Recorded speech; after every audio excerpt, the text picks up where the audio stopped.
الكوثر فصل لربك وانهر إن شانئك هو الأبتر পৃথিবীর সবচেয়ে বড় নিয়ামত the holy Quran is the complete code of life, যেটা এই শব্দ দিয়ে উচ্চারণ করা হয়েছে এবং পৃথিবীর শ্রেষ্ঠ কোরআন, শ্রেষ্ঠ সংবিধান মুসলমান জাতি হিসাবে আমাদের উপর অর্পণ করা হয়েছে। এই কোরআনকে বোঝার জন্য, সুন্দর শুদ্ধ রূপে পড়ার জন্য, বোঝার জন্য, তারতিলের মধ্যে আনার জন্য এই দারুল কেরাত।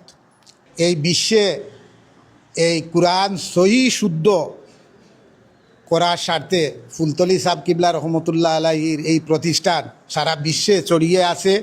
এই খেদমতটা কিয়ামত পর্যন্ত জারি থাকে করি।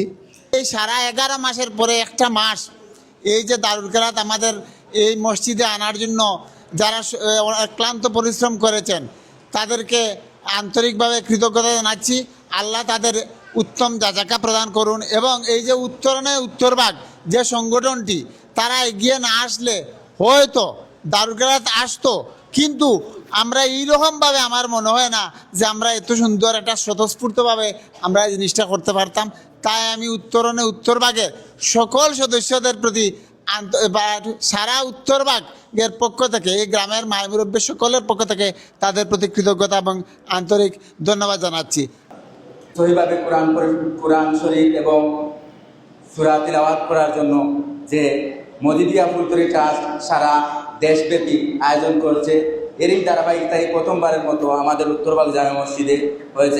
আজকে আমরা দীর্ঘ পয়লা রমজান থেকে 27 রমজান পর্যন্ত বাচ্চান্তরে আমরা পাক কালাম কোরআন শরীফ শিক্ষা দেওয়ার যে সুবর্ণ সুযোগ উত্তরভাগ উত্তোলন কমিটি আমাদেরকে সুযোগ করে দিয়েছেন।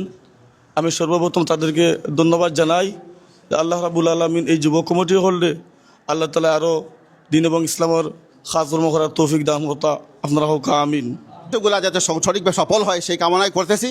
উত্তরভাগের সফলতা এবং আমাদের এই দারুল কেরাতের সফলতা কামনা করে আমরা আসলে আমাদের এই সংগঠনটা কয়েকজন বন্ধু মিলে সংগঠনটা শুরু করা গত বছর 2025-এ।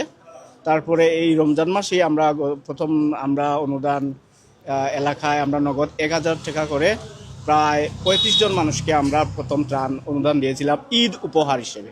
তারপরে আমরা একজন ক্যান্সার রোগীকে আমাদের এই সংগঠনের পক্ষ থেকে 25,000 টাকা অনুদান দিয়েছিলাম।